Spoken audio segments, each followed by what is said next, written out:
Hi, I'm Tom Olson from the National Weather Service office in Springfield, Missouri.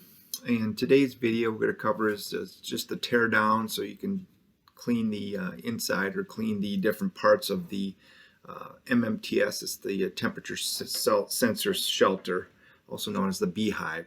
And if you notice, there's 1, 2, 3, 4, 5, 6, 7, 8, 9, and then the bottom metal piece is 10 pieces for the system.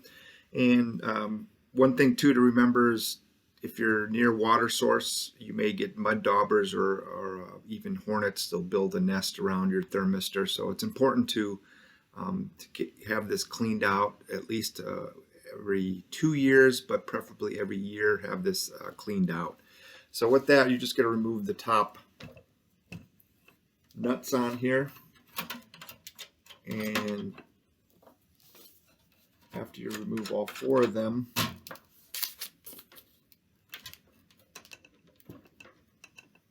so that one's a little tight, so we can just use the adjustable wrench to loosen that. Get that one loose.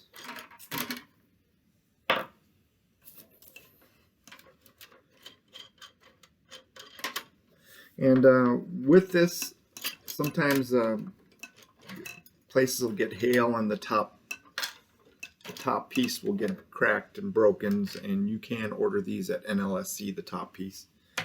So if you notice, there is washers on top of the plastic caps here. There's the 4 caps, those come off. And the best way is just slide each piece off like that.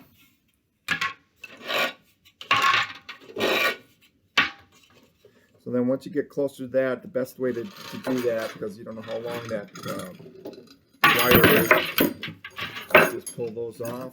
And the next step is to loosen the nut on the thermistor. And that just pops off the top. And that one comes off.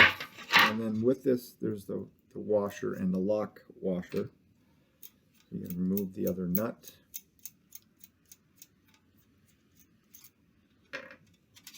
Slides up through, next one through, like that. And most of the time when I get these from NLSC, they're perfectly fine to be able to get out. Sometimes you have to kind of bend it a little bit to help it pop it through, and that's a tear down of the bee-hive.